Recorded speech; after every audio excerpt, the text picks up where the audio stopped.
her first book flew off the shelves, selling more than 1 million copies. She has a new book out, The Whole30 Slow Cooker. Please welcome best-selling author and nutrition expert, Melissa Hartwig. Hi, Melissa. Thank you so much for having me. So glad to have you here. Yes, The Whole30 is what everyone is talking about. It's one of the best eating plans going right now. Explain to people what it is and how it's different from the other ones going right now, paleo, keto, all those other things. Sure. So the Whole30 is not a prescriptive diet. We're not saying this is how you should eat forever. It's more like a self-experiment. It's designed to reset your health, habits, and relationship with food and teach you how the food you've been eating actually impacts you, because there's no one size fits all. So and you do this in 30 days. That's why it's whole foods. What is that? Explain the types of foods you're eating in these 30 days. So you're eating whole, real, nutrient-dense food. It's meat, seafood, and eggs, lots and lots of vegetables and fruit, natural healthy fats, fresh herbs and spices put together in really creative and delicious ways. Melissa, what do you think about fruit? Because you just mentioned that. That seems to be like the one debate. Every time we have a segment like this,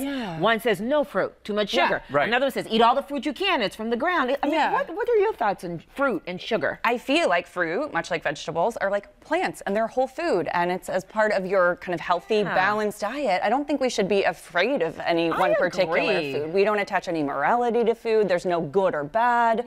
We're just saying with the foods you eliminate on the 30 days, they're unknown. I don't know how they work for you, but they are commonly problematic, so pull them out, put them back in, and compare. So this would be good, like if you've had a big summer, perhaps, you've been eating a lot, maybe with the socializing a lot, and and you now need to kind of clean things up. Yes, and the kids are back in school, and your routine is back, and you don't have time now with like sports and games and everything else to spend like hours in the kitchen prepping dinner. Let the slow cooker or Instant Pot do the work for you. Right, and you have pretty amazing story. I mean, doing some reading about you and your background.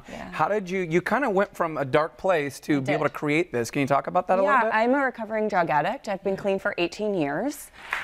Thanks. It's amazing. Thank you. And in my rehabilitation, I realized that I had to make a lot of changes to maintain my recovery. So I started going to the gym, and I became a certified kettlebell instructor. I started paying attention to what I ate. And the first Whole30 back in 2009 was really my own self-experiment, which had amazing results. I shared it with people on my blog. A few hundred people decided to try it, and that's how the program was born. Right, and you even have your own gym now too, right? Not anymore. I used to. Okay, I used to. Right. The first book was on the bestseller list for 100 weeks, and I think counting. So, and you look fantastic. Thank you. Give us an idea of what we're going to be eating on the Whole30. You got it. So there's no like diet food here. We're not counting or restricting calories. This is a dish that is in the new Slow Cooker cookbook. It's a pork loin, so it's a lean cut of pork with a yellow kind of Madras curry. So there's really warm spices in there, garam masala and cinnamon, a bunch of different vegetables. There's carrots and some tomatoes, and it's over a broccoli cauliflower rice. Okay. So that's what we're kind of doing as a sub. So it's really hearty and delicious. It's just as good reheated the next day, so make sure you make extras. All right, and this looks like tacos without the shell. Yes, a little bit. We get very creative on the Whole30. These are Mediterranean chicken wraps. So it's chicken breast in the slow cooker with some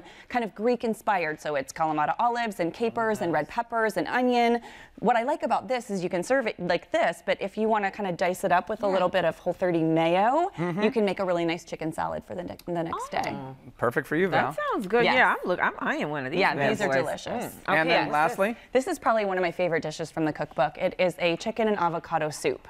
So it's kind of like, you know, chicken soup, but reinvented. So it's chicken with tomatoes and chicken broth, but what I really love is the fresh jalapeno, a little bit of lime, and then you're going to chop some fresh avocado right into the top of the salad. Right, and no noodles. No noodles, no rice, no anything. No noodles, no rice. If you wanted to throw some cauliflower rice in there, you certainly could, but this is a very hearty dish all on its own. Yeah, now I always say you could do anything for 30 days, but after 30 days, then what happens? So after 30 days, the elimination, you're going to reintroduce the foods that you've been missing one at a time very carefully and systematically. That's how you can determine how they work for you.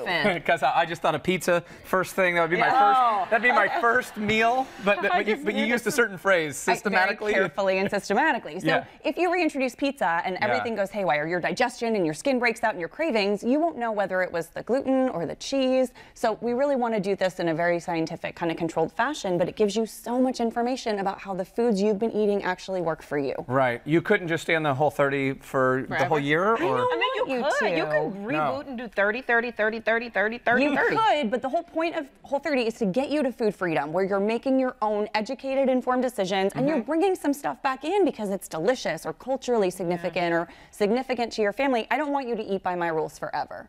So I want you to use the program, reintroduce, and then create your own food rules. Okay, so for people watching right now, remind us, what are the things that you have to get rid of and what are the things that we absolutely should be eating in these 30 days? Sure. So on the Whole30, you're eliminating all forms of added sugar, all forms of alcohol for 30 days. Oh. Ryan. Maybe we can't do this for 30 days after all.